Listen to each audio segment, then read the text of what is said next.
I always feel like you gotta wait a while for the excellent connection to say excellent, and then like then we can go live. But the button's not showing up. Okay, there you go. Go live.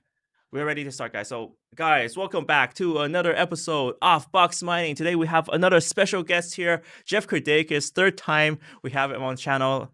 Last few times we had a little audio hiccup, but this time we're really gonna talk a lot about what's going on. And I think the last time we talked, like we were not at these levels yet. Last time we were very, very bullish. We were saying, we're hoping for, like 20K Bitcoin, Yep. but now we're like 40K Bitcoin. So like exceeding expectations. That's, I think, the best thing Bitcoin can do at this current point.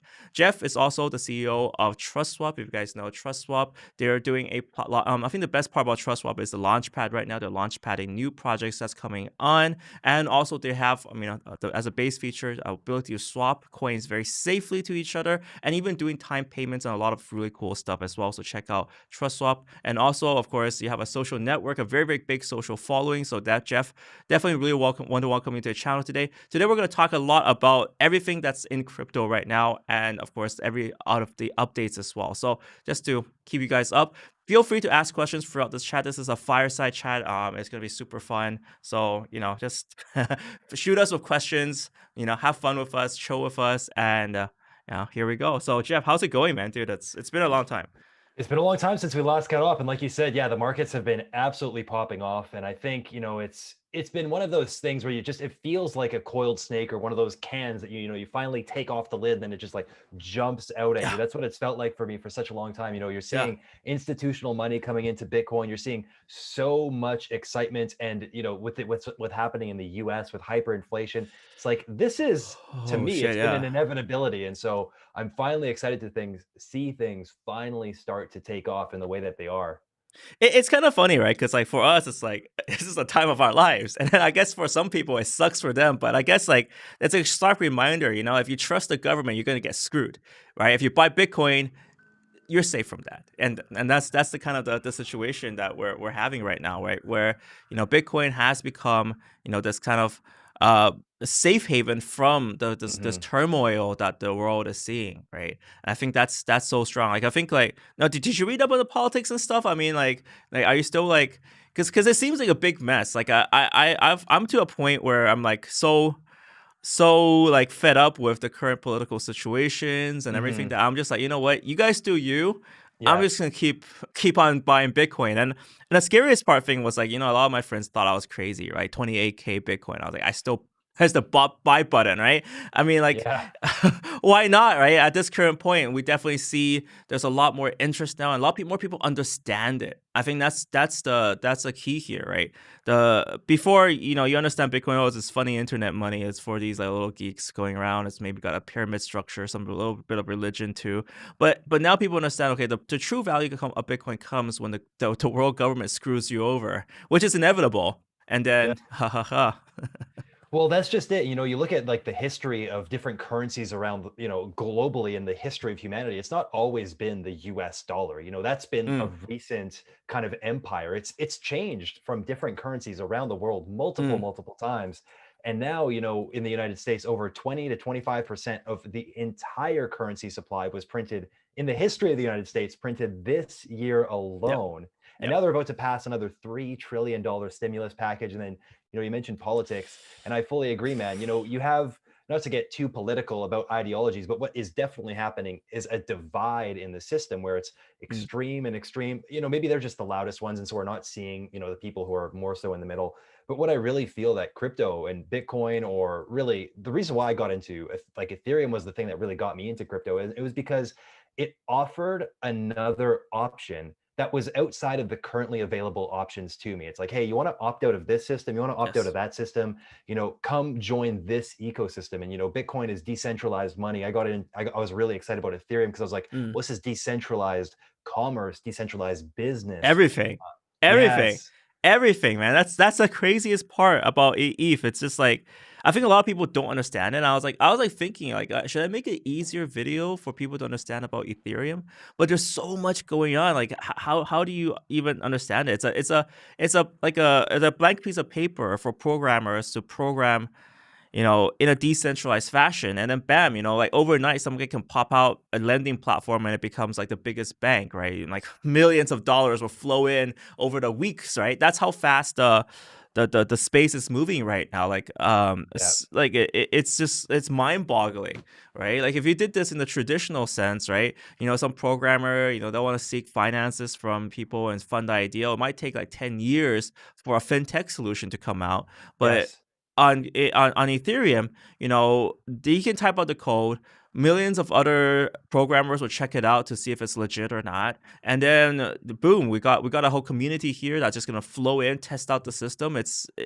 I think like it's like a lot of people kind of just said this is like the birth of the internet, and I definitely believe Yes. it is like the new age of finance. It's not just the new age of finance, but it's like there's a million things we can do, like NFTs. We got that for gaming. We got like lending platforms. We got exchanges like trading. That's like a new age Yeah. for trading. And then you can talk about equities, like where people are talking about putting pigs on the blockchain. Before I thought Yeah. that was stupid, right? I was like, well, why would you want to put pigs on the blockchain?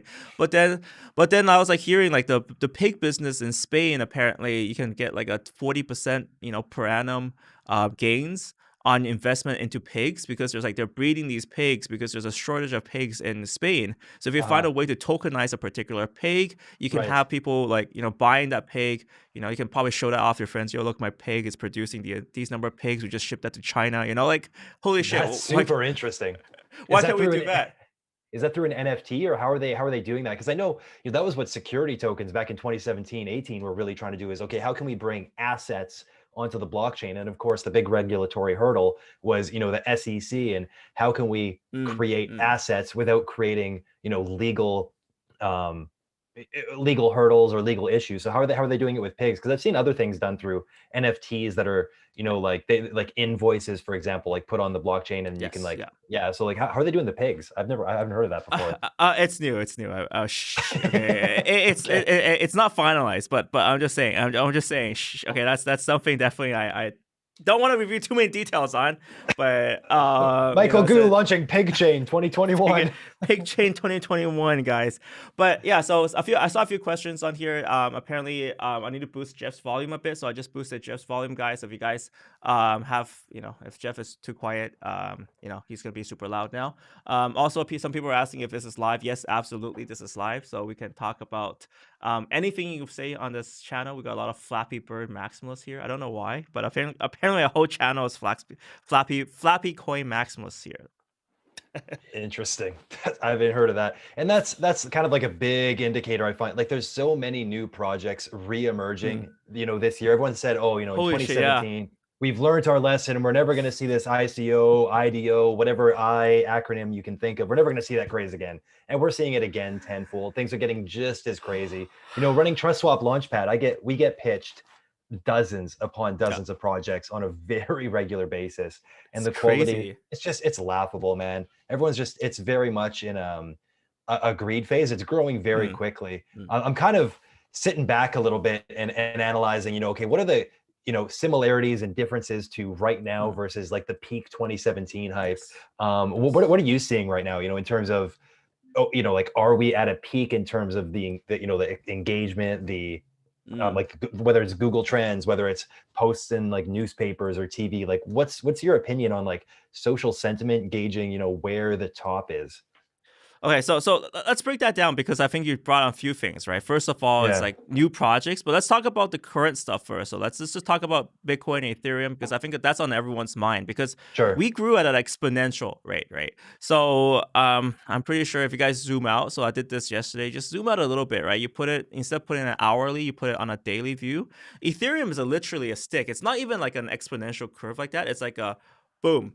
Like Yeah, that's what it looks like, right? Like the growth of the price of Ethereum is just like, wow. Like seriously, guys, like you guys need to take a chill pill, because that's insane, right?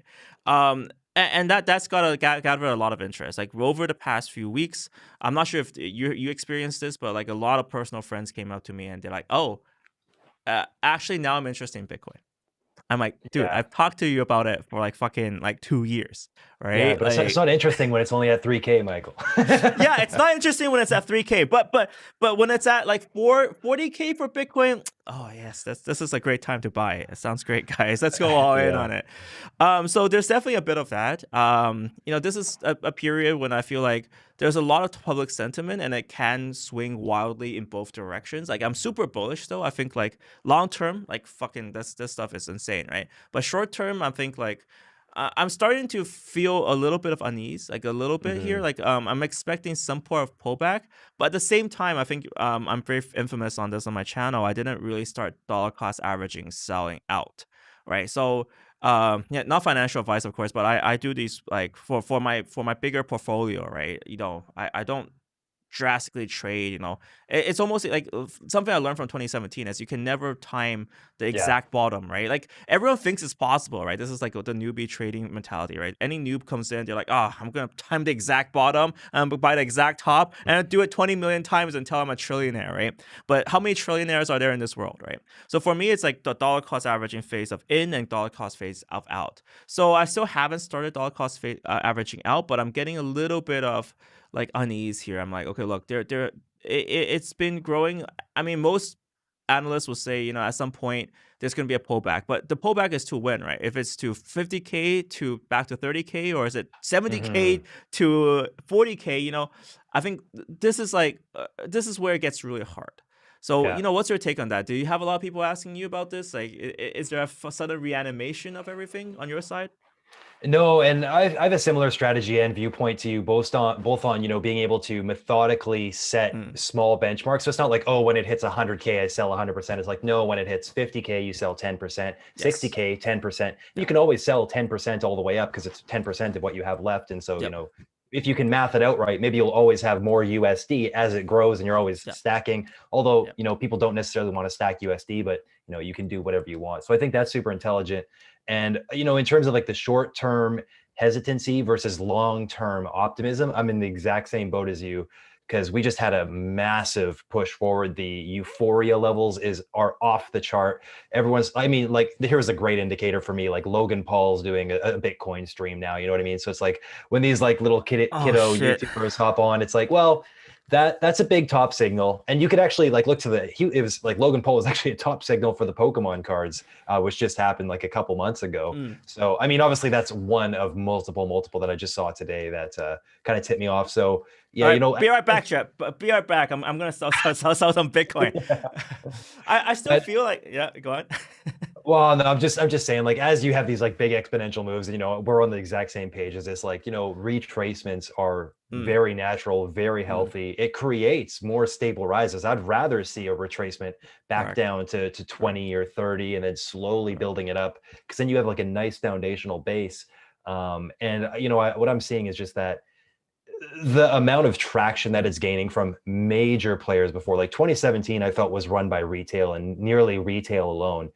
Yep. And the story is 100% different in 2020 and 2021. I don't know if you Yep. feel the same way. Yep. Absolutely. Absolutely. We're seeing a little bit more similarities now because we definitely see the rise of Ethereum searches going up. It's kind of interesting as well if you search Google Trends, and I think this is and a good or bad indicator because So I did the search yesterday, right? So I did the live stream yesterday. I did the search. I showed everyone on live. Okay, look, this is what the search results are like right now at this current point. There's this exponential rise in the search for Ethereum right now. But there were a few questions though. A few countries. If you look at the worldwide, right, there were like a few random countries all searching this up, and we're wondering if that's the search results are coming from bots rather than from humans. Like, Mm, is someone trying to manipulate this data as well? So you got to take that with a grain of salt.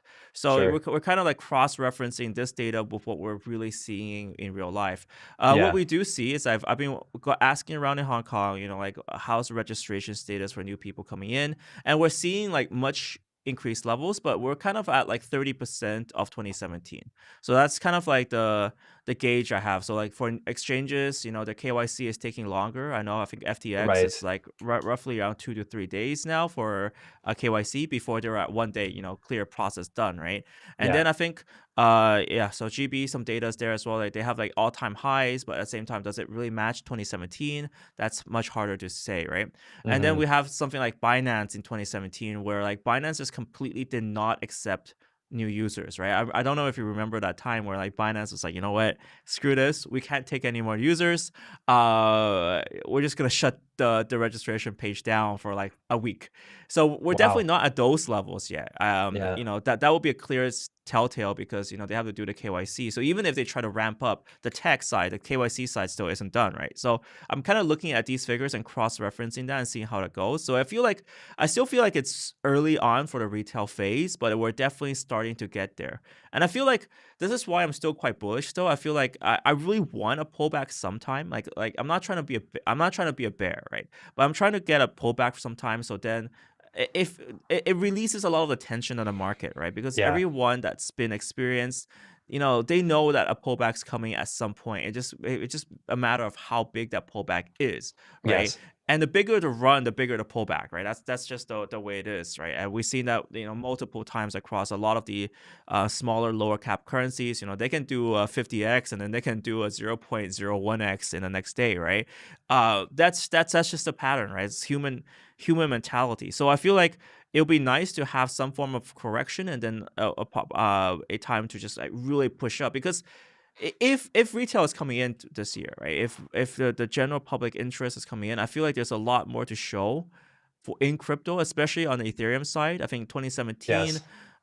it was just ICOs or a bunch of ICOs, but now we have decentralized finance, we have like lending platforms, being able to, you can deposit Bitcoin, withdraw some ETH. We have flash loans, we have Uniswap becoming one of the top exchanges right now. Yeah. Like it's insane, right? Like who can do that, right? Like think about how long it took for Nasdaq to be created, right? Like like that sort of exchange technology with automated market making. Like now you can public crowdsource your market liquidity.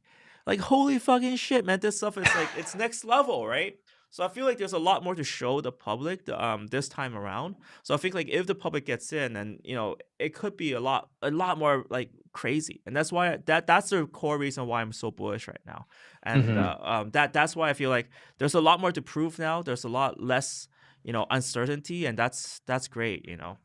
Yeah, and the tooling is exponentially better than it was in 2017. You're 100% right about that. Like you said, DeFi wasn't even a thing in 2017. Yeah.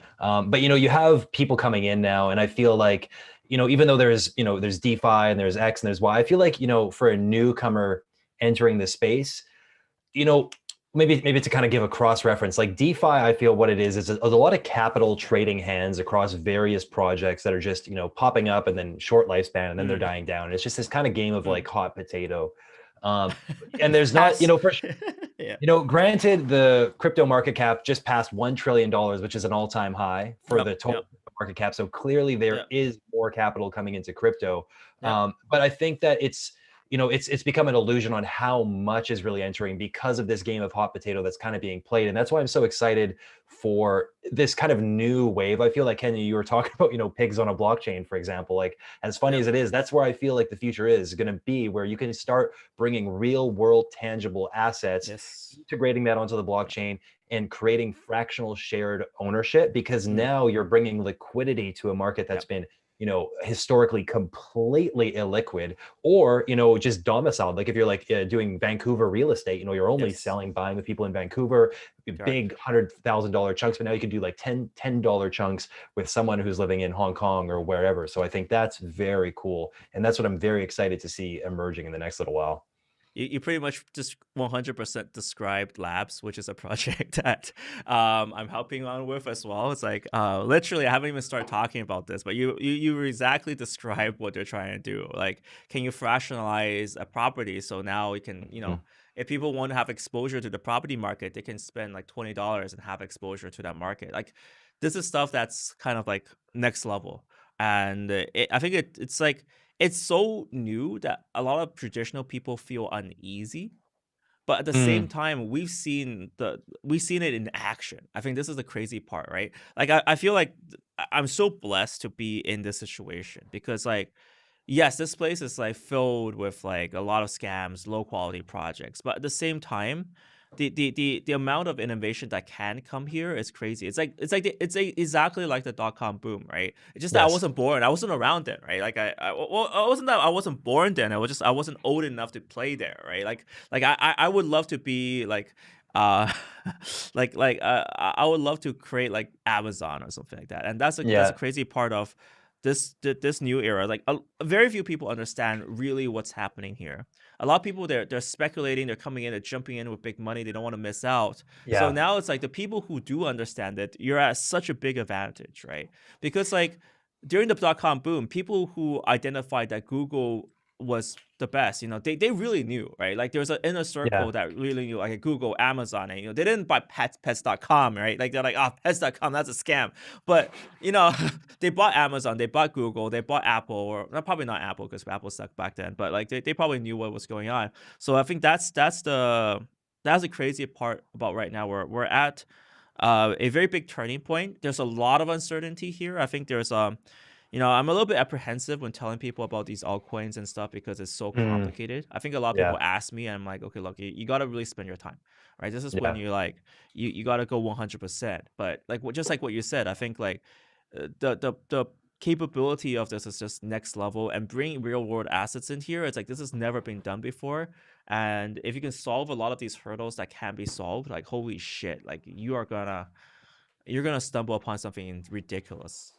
Well, and this is just it too. You mentioned the .com, but boom or bubble or whatever you want to call it. The .com explosion, I think, is probably the best way to say it. A lot of money was made in a very short amount of time, and those were all companies that were listed publicly on publicly traded stock Mhm. markets. The barrier to entry to be able to do that is incredibly high.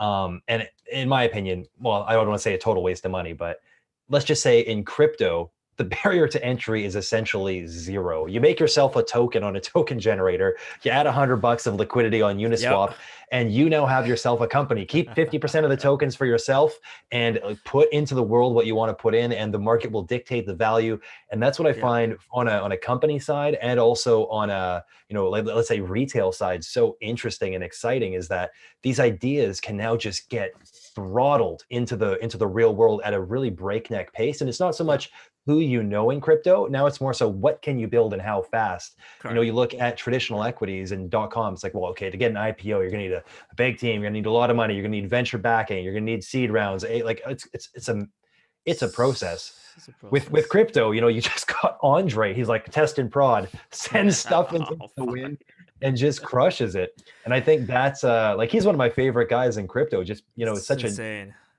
don't give a shit attitude. I'm here to build. I'm here to make a difference. And I really, really like that.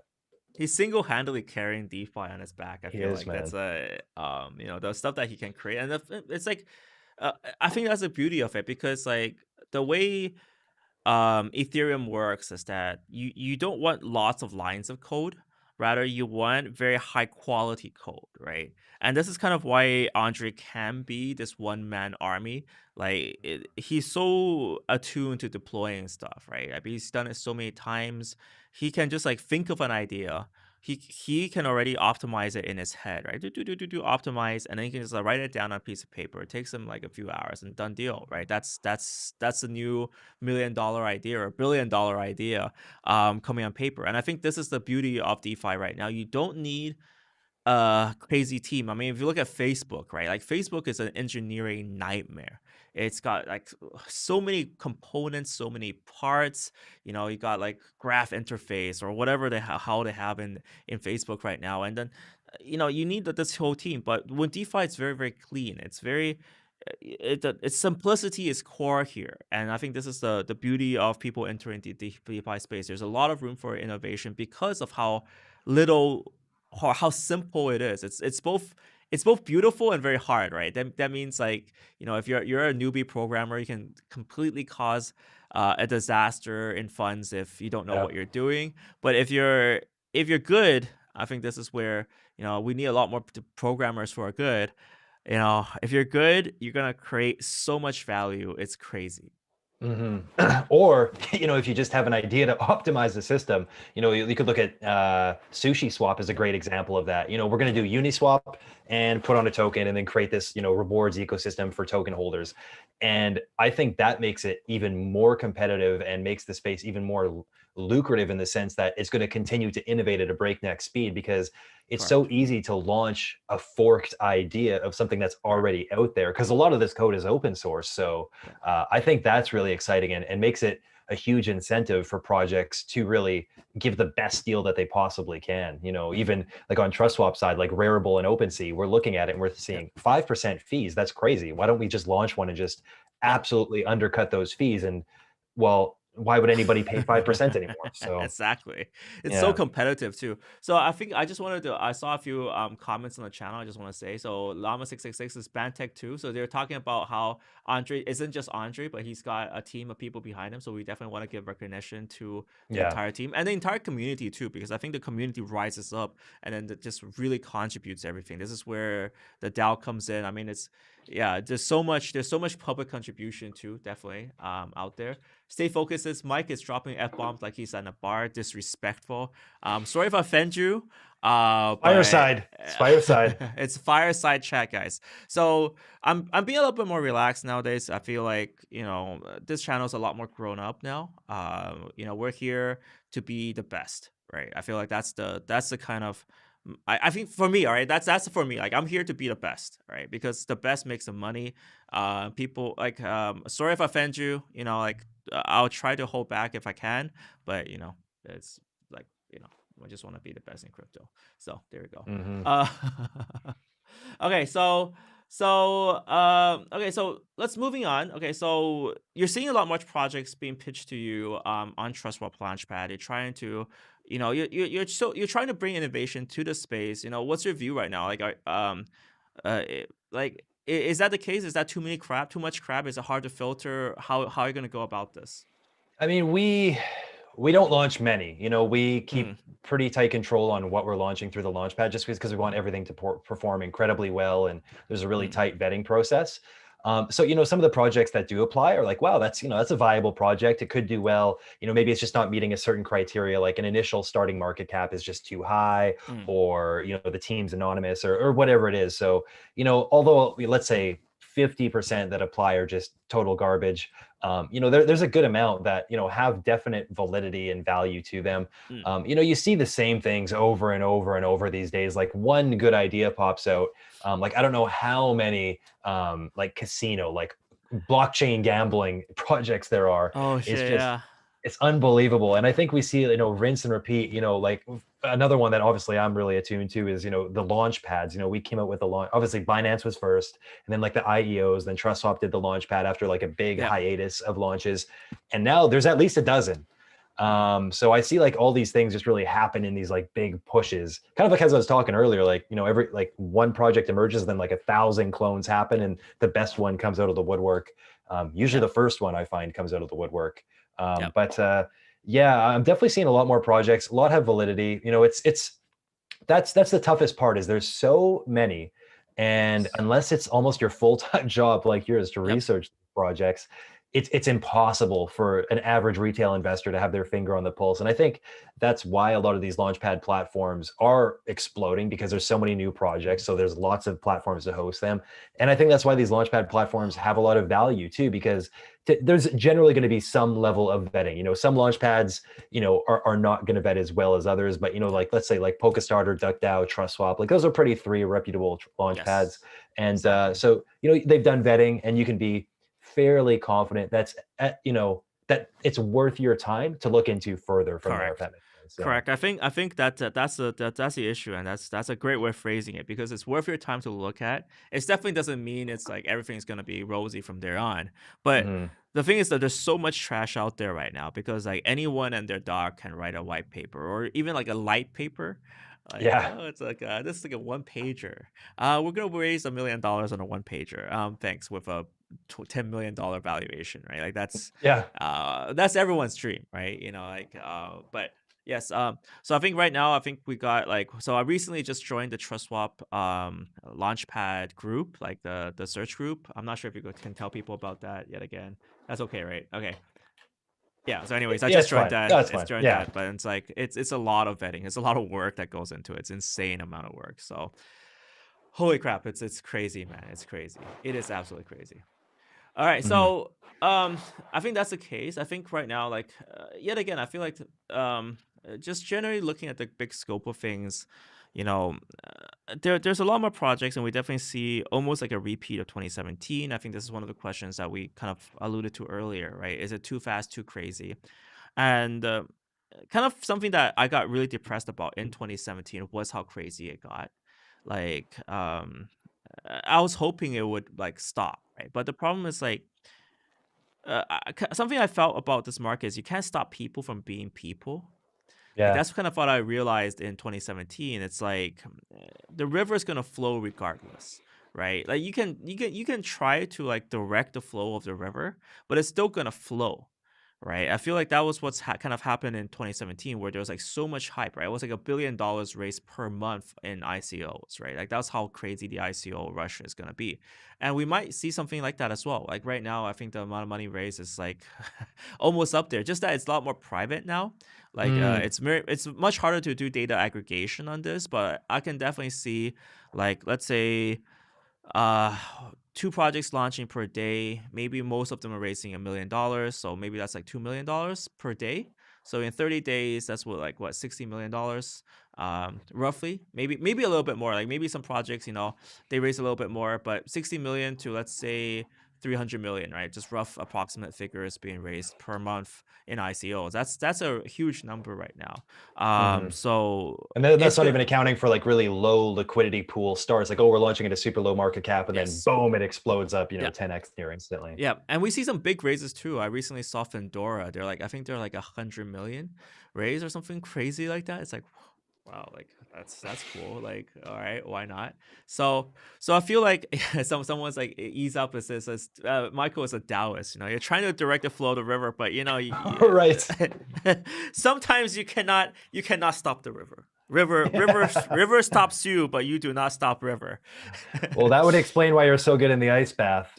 Yes, Taoist that's right. Zen Buddha. Oh yeah, so back yeah, in history, if you guys don't know, like we hung out to work out a bit. Jeff is super fit. Like last time, like after the last live stream, right? I was like, Jeff stood up, right? He was like, oh shit, like he stood up, like he's like super fit. I'm like, oh shit. I stand up. I'm like, I'm super fat, right? So you're like you're inspiring me to work out a little bit more these days. I'm like, holy shit, I gotta stay fit. Otherwise, I can't catch up, man. I gotta not be a potato by the end of this. Well, you're crushing it in Bali, man. No question about that. We just got to get you in the right spot again. We just gotta get that, because it's so Yeah. easy, right? Like, just like casual discussion, but like so easy to during crypto times to just sit at a computer, Yeah. like tap a few buttons, you know, unstake, stake, trade, and then get tired, sleep, wake up, eat something, trade, like fall back asleep again. It's like that's what Sam Yeah. does for his life, right? Like apparently that's the Sam Bankman-Fried. He's the CEO of FTX. He's like notorious for just sleeping under his desk. Like he's got a beanie and just sleeps under his desk. Like that's how hard he works, man. That's like, you're surprised. You look surprised. You're like, Well, I know it's just like I guess I'm surprised that in an age where we can like here we are. You're in Hong Kong. I'm in Canada. We're talking over Zoom. right, You're in your comfy room. I'm in my comfy room. I have my fridge yeah, over there. I have my bed over there. It's like I don't. I guess I lack the understanding on what the benefits are of like this collective work atmosphere because I find more so than not, it becomes more of a distraction than anything to have people chirping at you while you're trying to focus. And I just love the streamlined nature of being able to like work and mm, notifications coming on Telegram yeah, or yeah, Slack or whatever, and you answer them when you have time. So I mean, like for sure, I think whether it's you or me or other CEOs or other people in the space, especially right now, it's full on like yeah, wake up right to the yeah, computer. Maybe you yeah. get some Uber Eats or something, but no activity. But yeah, I guess for me, I'm just like it kind of a commentary on like the whole coronavirus thing too. Like what's going to happen, once this all eases up? Are people really going to want to go back to buildings, and are Mhm. businesses going to want to pay those that the rent for these like massive floors as well? So I just find that interesting. But yeah, hats off to him for crushing it. He's certainly building an empire right now, no It's question. crazy. It's crazy. I mean, so the secret here, so I'm very close to the guys at Genesis Block Ventures. I'm part of that as well. So Genesis Block is an OTC trading desk in Hong Kong, and they're doing a lot as well. So what the strategy is that you go and find Sam at night. So like near 11 to midnight, like that's when Sam's always free. because like throughout the day he's got like legal to deal with, he's got his exchange to deal with, he's got his fund to deal with, he's got his like decentralized exchange to deal with, like he's got like multiple hats, right? But you know he's like super smart. So if you want to tap into his knowledge, you go find him at like midnight, and that's when Right. like the activity is died down. But like you know, there's probably gonna be like 6 people in his office, and he's gonna be there. And then like if he's not under a table, you know, that's when to find him. Apparently, that's a secret. That's a secret to tapping into his immense knowledge. So it's insane, man. I don't know how he keeps up with this, but you know, I admire the work ethic. Like the people who are working like that right now, they're gonna be next level, and it's like it's gonna be Mhm. insane. Yeah. So you know, kudos, hats off to people like that. I'm gonna try to. We're gonna try to do that. We're gonna try to tap into his immense knowledge at one night. We're gonna try to surprise him, visit him in his office. We're gonna see how that goes. So stay tuned on this channel, man. We're gonna find. We're gonna be like midnight, motherfucker. Let's go. Knock knock. Answer the door, Sam. Hands up in the air. Yeah. Give us all your Bitcoin. Okay, so we got Martin BKK says, Jeff, when is your next AMA this Sunday? We don't have one scheduled right now. But I just got back from a little mini vacation, so I got back like 4 hours ago. So this was kind of like my first jump back in with you, Michael. So I'll hop back into the That is TrustSwap like, community here and get rocking and rolling. But some cool stuff. Actually, I'll share some things with you off stream that are going to be coming to TrustSwap. Some crazy things on the way. some secret stuff. Some Interesting. sauce, some sauce. Some sauce. So we wanted this episode to be super casual. I mean, you know, this is not intense in any way. I feel like, you know, like it's good to just catch up sometime. And I feel like this is one of the things that you can get some insight onto how people think. So I'm Mhm. definitely picking Jeff's brains here. Yeah. So So so if maybe you I'll pick your brain real quick then, because okay. what are some of the big things? Because obviously, you know, you have Bitcoin, you have the NFT Mm, space, you have DeFi right now. You have, yes. I know you're talking about stable coins, rebase stable Yes. coins. Yeah. So, you know, and you've gone through, you know, for sure you're big on DeFi. Like you were the DeFi guy with yield Mm, farming for a long time. So right now, you know, as like Bitcoin's in like the 40K region, assuming that it continues a bullish trajectory, let's say, you know, mm. in 2 months it's in 60K, like what are you really focusing on right now? Where are you seeing, you know, potentially the most benefit or growth in the ecosystem in the next little while? Is it in like Ethereum? Is it in the Ethereum coins? Or should be like Bitcoin? Mm. What are your thoughts? Let's talk about cycles in that case, right? So Right. Bitcoin moves and then we go into majors, right? So that's kind of the way it is, right? Everyone learns about Bitcoin and then they're like, oh, what's this ETH thing? What's this Litecoin thing? So I think that's what we're seeing now, where there's a resurrection pump for all these majors, right? We saw like Litecoin has its push. We had like Stellar. Stellar was like, oh my god, like that is like insane. I think even Ripple resurrected pumped a little bit. So Right. so I think we go to that cycle, and then I think the next cycle is DeFi. So I went pretty heavily into DeFi, like the Wi-Fi token, got Sushi Swap. Sushi got so much hype over the last 24 hours. I was like, my mind was blown, right? Like with all these like DEX exchanges, I feel like there's still a lot of potential to grow. Hmm. I'm seeing like in that front, I see layer two scaling becoming such a big player. Like Yeah. right now, I think like if you guys want to trade right now, because of the price of so the price of per transaction per trade right now on Uniswap is roughly, for me, it's around $20. That's gonna outprice a lot of people, right? People are coming in, you know, with like $1,000. If you're paying like $20 per trade, they're gonna lose all their money very quickly, right? Just on gas fees alone. So I feel like layer two scaling solutions are gonna become the next big thing. Like whether we have both ZK rollouts and optimistic rollouts coming out. I recently talked about like ZK swap, or I'm going to talk about ZK swap, and there's gonna be so much stuff going on. So I'm paying a lot of attention to the scaling that can come this year. I feel like Hmm. that's gonna be quite urgent. I mean, we have Ethereum 2.0 coming out, but still, it's like my analogy here was be that Ethereum is going to be like this big highway project that's kind of going to solve all the congestion in the city. You know, if this is a city, the streets are gridlocked, cars are like just like stuck Right. everywhere. It's like beep beep beep beep beep and swearing and stuff. You know, like I wouldn't swear because someone complained, but like that's how messed up it is. And then we have this massive construction. You know, this big pipeline dream. It's like almost like Elon Musk's, you know, what's this project? Boring project. You know, he's gonna Yeah. drill Yeah. these Yeah. holes. He's gonna drill these massive highways under. It's coming soon, right? But it's gonna take years and multiple phases to complete. The other solution is just go up in the air, right? So that's my analogy. It just goes, why don't we just like build a network in the air, right? Why don't we have flying cars, right? Why don't we go back to that dream again, right? So that's Mm, kind of what layer two is. It's a very, very big leap forward. It's really yeah.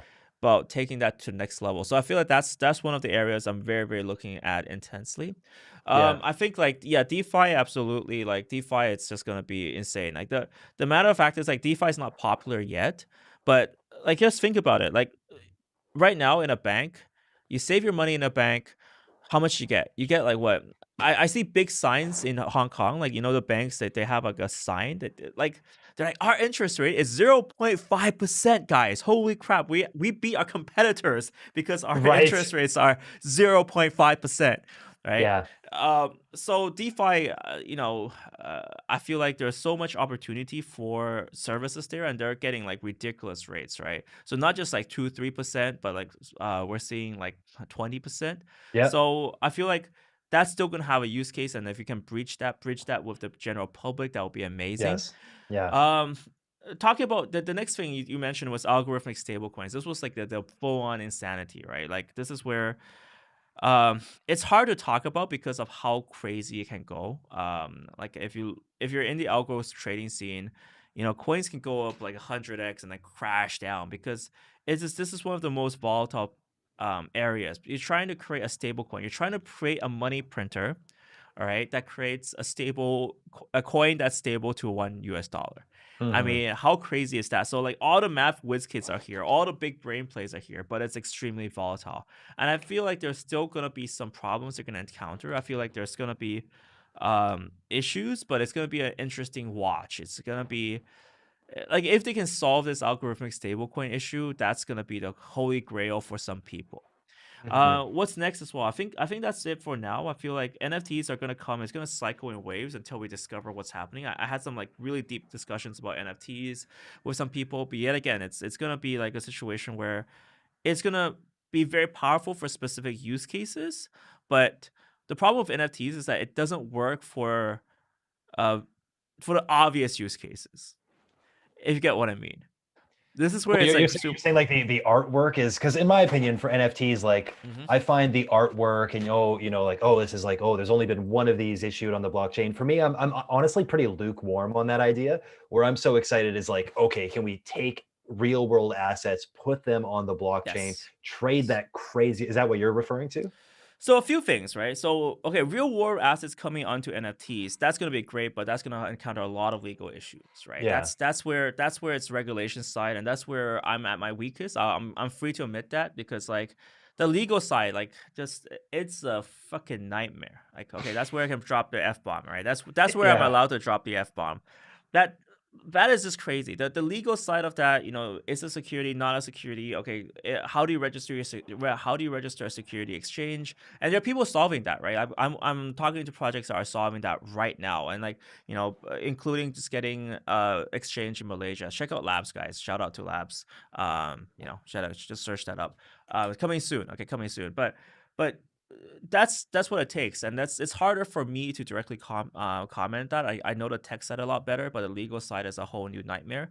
We'll probably get lawyers on this channel soon, but the other one is gaming. Like I feel like gaming has been underperforming in terms of the NFT space. Like we saw the opportunity in 2017. Right. Like the gaming, there's someone does the stats, right? There's 2 billion gamers in the world, right? Yeah. Like literally everyone can play a video game, right? Like whether it's Candy Crush or something. And the ability, like gaming has big roots in trading. Like for me, right? From my generation, there was Diablo 2, your Stones of Jordan, rarable items. You have Diablo 3. We'll talk about that in a sec. We have Hearthstone. But that's the thing. Gaming's like a little bit of a pitfall. That's kind of what I was referring to. Because if you look at the most popular games right now, they actually actively do not want trading. Like trading doesn't work for the model. So I feel like this is the biggest challenge that games need Mm, to solve is they need to figure out the right niche to attack. mm, So that is a key. That is a key. You cannot like you trading is a nuisance to a lot of newer players now. I think it's for me. I had to understand that, right? Because like I love trading. Like I'm in crypto. I love trading. Trading is my forte, right? I go Yeah. into any game like World of Warcraft. I'm the top trader there. Like I like the amount of money I have on my like I had to I was the economy on my server, right? That was Right. how that's how much I love trading, right? But the problem here is that um it does not everyone likes it, especially if you think about these new kids, right? All these kids playing Fortnite, would they rather just go in and shoot people, or would they rather go and click on medieval auction eBay for a while, right? So, you know, that's the problem. Like you gotta find the right audience, and not Yeah. everyone enjoys it. But if you target the right niche at the right time, I think Yeah. that's how to strike, and that's what I'm waiting for this year. So I know Yeah. that's And it's interesting economics when you think about, for example, the Fortnite example, yeah, because what, people buy on Fortnite skins, dances, whatever it is. And so, okay, if you're, let's say reach a perk or a level or some unlock, I don't think this is how it works, but let's say, you've unlocked a dance or a that's skin how with much you that. know about Fortnite, Man, I right? haven't been hitting my games enough. I'd love to get back. Anyways, so let's say you unlock it. I'm sure like that's how it goes for a lot of games. Like you get to a certain level, you unlock like a crazy master sword or whatever Yeah, it goes, yeah. and you're like, okay, well, what all that time that I've now just put in is monetizable because I can give this sword to somebody who's Mm, new. They can advance through the game quicker. That person can then buy the sword. But I think a lot of the models with video games these days is more so pay to play, and what the game correct. producer Yes. wants is that new person doesn't buy it Yes. secondhand off some other Yes. dude. They He's buy it either from the playing. game. Yeah, it's buy it from me, Exactly. right? If I'm the game producer, buy it from me. Don't buy it from that guy. You know Yeah. that guy's shit. Sorry for dropping the swear words here, but buy it from me because I want to make money, Yeah. right? like I got to collab with Justin Bieber. Okay, I got Bieber coming. You want to buy the Bieber dance? Okay, come on, come on, That's come on. right. Right? That's how the monetization works right now, and it's Hmm. super successful, super high ARPU, right? Average revenue per user. It's doing super well. So I feel like game developers have found a niche. They've said, okay, look, trading not so strong. It's for selective groups of people. But if you want to make something mainstream, you gotta you gotta monetize it correctly. So you Yeah. gotta bring the Bieber in, or whatever, Yeah. whoever's cool these days. So I feel like we're gonna have niches though. But the thing is, I feel like what's interesting is that the niche is very strong. So if you look at so I was following Rev for a while. So they're targeting F1 racing. Yasu knows exactly what he's doing. He's like, okay, look, I'm gonna target this niche. I'm gonna make this super fun for these people, and I'm gonna target those collectors. So I feel like Yeah. this is like an inspiration. If you're a game developer or game designer, just like listen to this, follow what I'm saying. Connect the dots, make a good game, and like fucking make money. Okay, sorry for Yeah. dropping another. Don't let that one guy rain on your parade. You do you, man. But you had a really interesting tweet today. I skimmed through it, Oh so I didn't wow, I cool. didn't absorb the whole thing, and it broke down gaming into 4 categories. Yes, I found that yes. very, very interesting. Do you kind of want to summarize it? Because I think it kind of really goes well with what we're talking about here. Yeah, this is what okay, so this is super cool, right? So this is one of the so if you guys don't know, I've worked in the game industry before as a game designer. So I'm like, you guys probably know, like I said, I was very good at economy side. I also have experience designing video games. And the coolest thing about designing video games is it breaks down people into kind of these rough categories, right? And it really applies to real life. Right, I really feel like this really gave me like, oh man, I now understand other people now because I understand how they play video games and I understand a little bit about them, right? So just to start off, like, so this is called a Bartle test. There's 4 basic personalities, but there's expansions of that. But I'll cover the basic ones. Myself, I've identified myself as the kind of the killer social guy. So like for me, I'm like fiercely competitive with people around me. So like I will Hmm. do whatever it takes to beat them. Right, that's my objective when I've ever play a video game. Like if I'm playing a PvP game, I want to be the best player out there, right? Regardless, but I also want to be fiercely competitive. I want to kind of like show off to people, like, yo, check me out, or I want to beat them. I'm like Jeff, let's go race. Like this is why I guess I work good at the gym, right? Because I'm like trying to constantly compete with Jeff. But Hmm. there are other people who are like more like they're fiercely competitive, but they want to compete on they don't care about the social element of it. They just care about, okay, I want to be the very best. Okay, I want to see who the number one player is. Okay, I got, I'm weightlifting. I see Arnold Schwarzenegger. That was what he was benching. I want to do the same thing, right? So I think like there's this type of competitiveness, but also in other video games there are people who are very explorer types who are like, I don't care about competing. All right, I that's not for me. But I'm just there to discover new things. Like this explorer mentality is like, I always want to turn over the rock to find if there's something Hmm. under this rock. Maybe there's a crab under there. Maybe there's a pot of gold, right? Yeah. And I think that's pretty amazing that there's so many different, and there's just a social like class as well, where like all you want to do is you want to collect the most sociable fun things, right? Like, oh, here's a new pet, like it's for me that's not interesting at all. Like, oh, who the hell cares about a pet? If your pet gives me stats, fine, right? I can beat my friend with my fucking pet, sure. Sorry for swearing again, It's all but good. but I don't care about the pet if it's just cute, right? Who the fuck cares? Like I want to be like so there's so many different mentalities, and you gotta cater for all of them. I think that's the kind of the beauty of video games, where you have the design games that you kind of cater for every one of them, and that's Hmm. the fun part. So I think like yet again, like master course in video game design, you gotta for crypto though, you gotta really cater for people who are like for me, right? I feel like you gotta cater for people who are explorers, collectors. They want to explore the world rather than the catering for people who want to compete. Because when you're competing, it's so hard to balance a game when you have items that cost like $1 million or like something stupid. Like recently I Yeah. was sent a report by Delphi Digital that they bought like $100,000 worth of Axie Infinities, right? I'm like, Right. if I saw that as a gamer, I would quit that game immediately. Right. Like like uh, how do I compete? This guy got this fund has $100,000 worth of stuff. Like how do I fight that? Right? I'm gonna Right. go to a game that's more fair. So I feel like I know that's my master course in video game design.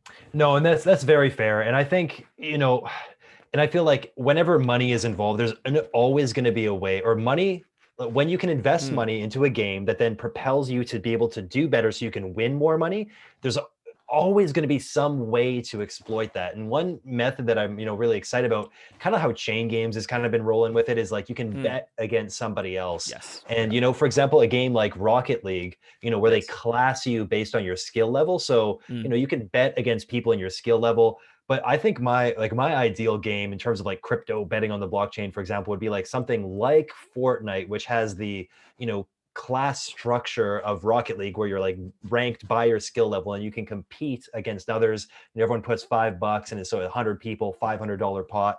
Like, to me, that's kind of exciting and would be like really addicting and would be good for a game developer to implement. But I certainly see the struggles in the economic implications of a game developer implementing tradability of in-game assets, because then that cuts off mm. their revenue. So super interesting. Yeah, I think ChainGames. I mean, we definitely took a long look at that, and I think something that's very good. Like for me, right? For me, I think I think their idea is great because like they started off with Mario Kart, right?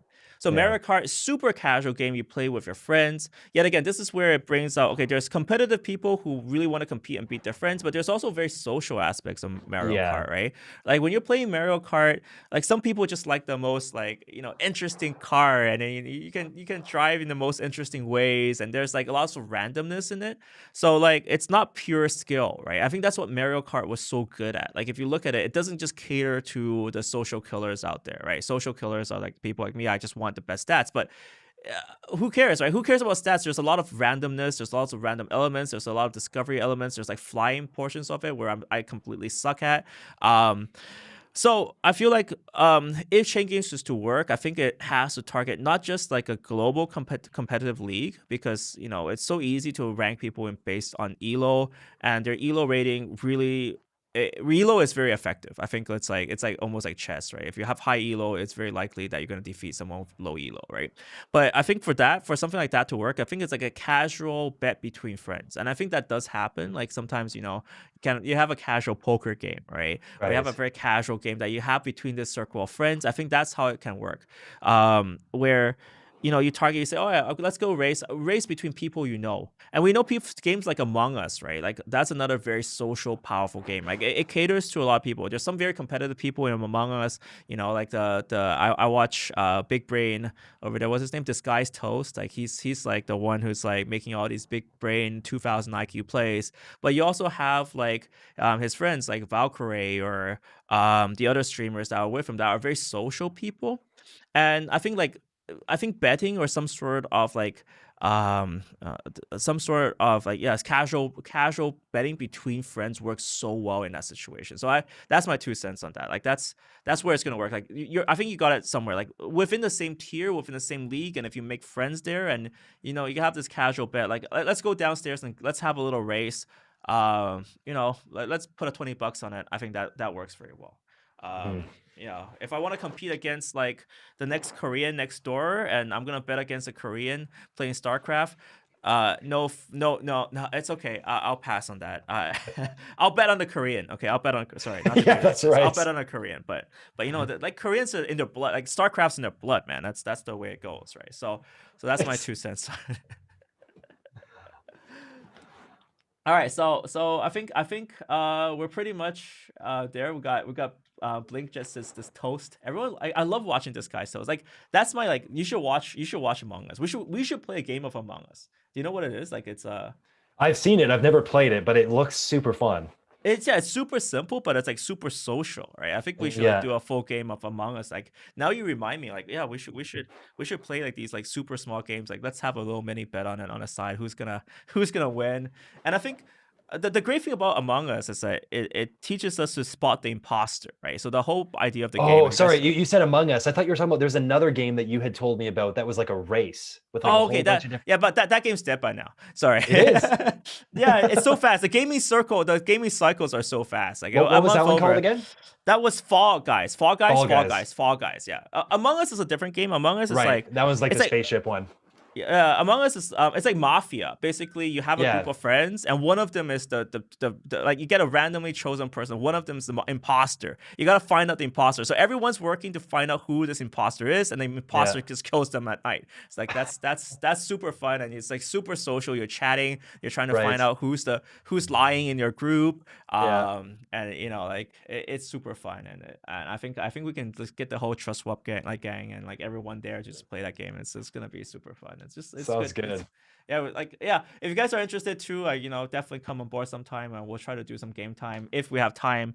I've always it's my dream to start something like this, but at the same time, I'm like, okay, look, can I make more money? Should I make more money now, or should I play video games? And then that's like, Yeah, I'll tell you, we've been waiting, 3-4 years for this moment. So now is a good time to crush it. Hey, just buckle down.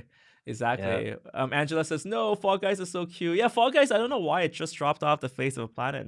It's like not so many people are playing it now. We got Swap Bella, Lucky says Among Us is like Mafia. Exactly, man. We gotta play it. We gotta play it sometime. Yeah, we just gotta find a good time. Like I always want to play video games. I also wanted to play like Cyberpunk and like, all these games, but yeah. I'm just like, nah, it's not the time. I'd much rather try to, try to talk to CEOs, and oh my god, this whole research on crypto. Like I'm so fed up with it, to be honest. Like just talking to projects now, it's just like every project sucks. Like they like last thing for me to rant. How I test projects now? I don't even look at what they do. I just troll them and see what they do, like how they Okay. respond. It's like All right. I do personality tests now. Like I intentionally say something that's super abrasive, and then I'll Right. see how they respond and how they take it. But Okay. yeah, it's like if they So get ultra defensive and then they get a little bit shy, that's like a bad sign. So right. yeah. And So the so correct that's the worst thing. Yeah. What's the right way to respond in your I don't know opinion? if I shall tell people here then, because then people will just then do all the correct thing. My test will be useless. But you guys will figure it out. Okay, watch some more interviews. You'll see. I'll throw like a super douchebag question out there. I'll be like, yo, like you're like I'll literally basically say like you're retarded, but in a more like. Like in a more polite way, Scientific manner. like yeah, it's like these numbers plus these numbers, blah blah blah. But your numbers are here. What's up with that? And then Right. and they'll be like, oh shit, what the fuck, right? Yeah. Sorry for dropping the other f-bomb there. That's my last f-bomb of the day. But just watch out for that in my interviews sometimes. I'm gonna go like ultra aggro, like I'll be nice, and then like bam, hit them with an aggro question and see how to respond, and like see if they can adjust to that. It's like a dance, right? Like Yes. if everyone moves and then we're doing well, but then if I move here, can they follow?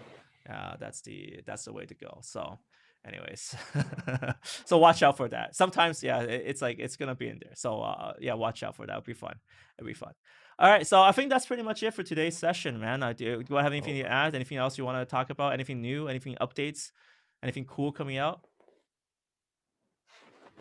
That was no, that man. I enjoyed the chat. Obviously, there's a ton going on with TrustSwap, and I don't want to just fill the stream with a bunch of shills. So I just say, for anyone who's listening, like check out the TrustSwap announcement channel. Like our January is just absolutely packed with insane things coming up, and some things that we haven't announced as well. So maybe I will plug one thing that I think is very interesting and probably controversial. And if you want to throw an aggro question, this would probably be a good one to throw at it. One of the things that we're building out is a solution to really mitigate exit scams and rug pulls in crypto, which I think is the biggest problem in crypto right now, with all these new Uniswap launches and things like that. Because obviously, you need to have the team tokens locked, you need to have the liquidity locked, and we already do that. But there was a glaring hole over on the other side, which was the ability to mint tokens, contract exploits, and code with holes or vulnerabilities in it. So essentially what we are going to be coming out or announcing in the next little while here is something that really completes that circle, and takes out a very large majority, if not all, of these potential issues that we've seen in the history of token issuances. So I'm really excited for that, and I think it'll be a no-brainer for a lot of new emerging ERC20 projects to kind of sign up to this protocol and go through these steps so that they can ensure, especially if it's an anonymous project, that they're all set up and ready to go. But besides that, I'm excited to see where the whole crypto market goes. I'm super bullish long term, like you, skeptical short term. But man, with all the institutional excitement and capital that's flowing in en masse, it's just unbelievable. And especially with global instability, especially with the US dollar and mass inflation happening, I think people are really starting to see the value of another currency. And for sure, maybe Bitcoin isn't the ideal currency because of transaction fees, yada yada, but it provides for, in my opinion, a far superior store of value. It's already almost at the same market cap as silver. It's about 1/10 of gold right now, which is incredible. And the aspects like fungibility, divisibility, transportability, all those things in comparison to gold, better. So I'm pumped on Bitcoin. I'm pumped on crypto. All right, we got a few things. Okay, just before you leave, you got to make a comment about Uptrennd, because you're also the CEO of Uptrennd. You gotta really push. Okay, look. If you guys don't know what Uptrennd is, Jeff, can you tell us what Uptrennd is right now? For sure, yeah. So Uptrennd launch, and I'll just kind of segue right into the answer there. Segue into it. Just cut the crap. Like just give me like your like 10-second. Like, why should I buy this right now? Yeah, well, it's gonna be more than 10 seconds, and it won't be a why you should buy this. So, but anyways, without further ado, so Uptrennd started about 2 years ago, and when we started, there was the reason why we started it was, well, we want a platform for freedom of speech where people can monetize their passions and get paid for what they're doing. And that's an incredible concept. The only other platform that was doing that at the time was Steemit, which was run like an oligarchy.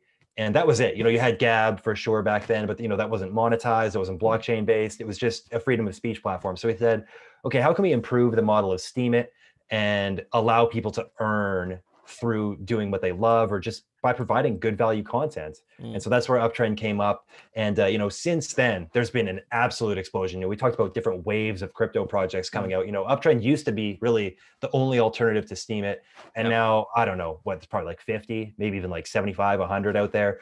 So we're certainly not the only alternative, and it's very hard to mitigate scammers and spammers on a social platform. There's no way to do geo-blocking through phone numbers. There's no way to police, low quality content without becoming a platform that's full of censorship. So it's become a real battle for us to be able to mitigate people who are really just that have totally ruined the platform, in my opinion, because they're just coming in and posting pictures of bread or flowers, and then they get all their friends and their family to upvote it. Like Uptrend has a team of 80. You would be shocked, and it is a nightmare to try to get this thing on track and on the rails. We're doing the best we can, but it is a struggle, and it's certainly not. When we started, it was like blue ocean. We're the only one. Yeah. So now it's not that anymore. And the same was with TrustSwap. When we started, it was very blue ocean. We're the only one doing token locks, liquidity locks, these escrows, and now it's like, wow, there's a lot of projects doing this. So things go in waves, things adapt, things move, projects ebb and flow. And no matter what I'm involved in, we're always going to be doing our best to be able to push things forward. So, I mean, that's kind of the update. The whole ethos of why it existed is still there. But, with any business, especially a social media business, I mean, look at what's happening with Twitter today. You saw that, I'm assuming. So Jeff, so basically the summary is here that Jeff is becoming like Jack on Twitter, like he's the CEO of Twitter. That's it. He's like talking about all these problems. But at the end of the day, okay, so I do hold Uptrend. I've been holding it for a hell long time. I've been through the ups and downs of Uptrend. But the potential I see here, right, is that Jeff really knows how to manage community. I think that's the key. So if you want to make a social platform, you got to know how to manage a community. And I think unfortunately, like you said, there's problems with oligarchy, and Uptrend is trying to solve that in the best way it can. But I feel like being able to build a community is very powerful, right? Like we saw the Reddit community on Reddit/cryptocurrency. There are so many good things about it, so many bad things about it. But at the same time, I feel like now is the ripe time. So I'm gonna push Jeff here. I'm like, yo, Jeff, spend some time, solve your problems, all right? It's gonna get you down, but solve those problems because at the end of the day. Whoever has these solutions, feel free to, because like a comment in the chat right now is, can you geo-lock the phone numbers of certain locations? The answer is no. So we can block IPs, but then they can just IP to a different jurisdiction, and then they're back in again. So we're kind of we're looking for solutions. I mean, we've been looking for the last year on how we can mitigate or even like slow down the entry. For example, like, okay, we only want 10 people or 100 people each day from this particular country entering, so we can throttle it and have a nice streamlined growth across the globe. But there's actually if you know of a software solution, anyone watching live, or shoot it over to us, because we have done some digging and have come up empty-handed, which is unfortunate. I think the solution is to rank. It has to do with ranking, though, right? I mean, it's impossible to stop spammers. I think that's what I realized, right? I have fake box minings running around the world, and it's almost impossible because the moment you get one banned, and the next one comes up, right? Yeah. So it's more about how information is displayed. Like, is there gonna do you have some form of if it gets 3 downvotes within the first second or something, then it gets stuck in a spam corner or something. So it has to be some form of information sorting that becomes quite important. I think that's creation is the hardest part, right? If you think about it, right? If you think about it, what does Google do, right? Google is just a very, very powerful way of sorting information. And how much money are they making? It's $1 trillion business, right? Yeah. So it is $1 trillion question. So you're at the solving the $1 trillion question part, right? If you can find a solution to this, if you can have some sort of secret sauce to find a way to display information that people want.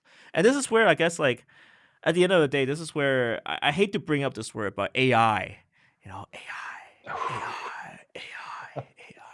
But I think TikTok does this in a very good way, which is there's so much trash on TikTok, but they have a very good algorithm to determine and sort out trash from not trash, right?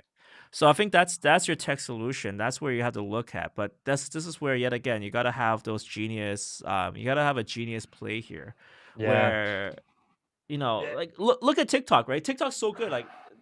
It times how long people watches a video and then recommend something that's very similar. So that's I guess how it goes. Yeah, and internally on Uptrend, just to add a little more color, we have all of those, if this happens, if these number of downvotes or this recurring, or these people as a collective upvote a single person. So we have all these web of AI statements, and then it gets verified by a moderator. But it is, let me tell you, it is certainly not like a plug and play code. Anytime you introduce humans into a system, that's when things get really crazy. And especially when you introduce humans with the ability to earn money through finding creative ways to exploit it. Right. So that's been, out of all the things that I've done, that's the biggest puzzle of them all. And we're still Yeah. trying to find the pieces It's to it. like But, yeah. I have experience because like people like me who try to screw up the system, right? Like there's Yeah. always a cat and mouse, right? Like back in the Yes. day, right? This is where like back in the day when I was in doing my degree, I was part time farming Diablo 3, right? So that's a video game, but the key here is that you can write bots, automation to do particular things for that video game, right? Same thing with like I think that's the way Uptrend will probably that's probably the biggest threat to Uptrend is like if there's money involved, people will be able to either create a lot of trash or even worse, write automation to create trash but to earn money on it, right? Because there's Yeah. money involved, right? So let's Yeah. say right now like there's some poor person uploading a picture of a piece of bread and it sucks and but he's still getting enough money for it, right? But Yeah. imagine if it's a video, if it's a bot, right? A bot can generate a picture of bread, upload it to your platform and make, even if it makes a cent on it, if it can do Yes. it like 1,000 times per second, um it's profitable for some people, right? And then some Yes. asshat's gonna write that bot, right? So it was always a cat and mouse game. So like um, so you gotta kind of have to solve it from a top down level. Like, how like you gotta make it something like TikTok. I think that's probably the only way to do it. Like where like three people view it and you determine how long these people spent viewing that piece of content. And if it's not long, then you immediately, I don't know, like shut that off or something like that. I don't Mhm. know. You don't recommend it. I don't know. So I think YouTube's very good for this too. YouTube is super good for it. Like like sometimes I upload a video, no one likes it. Like the first like 10 seconds, no one likes it. And then YouTube knows that already. And then immediately that video doesn't have as many views. Like YouTube's so good at detecting trash too. It's like Mhm. wow. Like like wow, Michael, you suck here. Sorry for dropping that stuff. But like that's how I motivate myself. I'm like, oh well, crap, that this video launched not so good. Okay, what did I do wrong here? So Yeah. that's not hard. But anyways, that's a long session today, Ben. But Jeff, thank you so much for the update on Uptrend. I do encourage people to check it out. I actually post a lot on Uptrend. I also like advertise a lot on Uptrend. I'm not sure if you guys know, but I always boost my post up. I spend and burn those Uptrend tokens. That's how the ecosystem works. But yeah, that's gonna be fun. Also want to say a big thank you to Angela Wang who became to updated her membership to OG King. Thank you so much, OG King, or Queen in this case. But anyways, guys, thank you so much for watching today, guys. Really want to thank Jeff for being here. Smash up the likes. We covered a lot of things in detail, but that's how it should be. And yeah, that's great. Thank you, guys, and thank you, Jeff, for coming on. Totally. Super happy to always be here, man. Appreciate it. Cheers. Awesome. All right.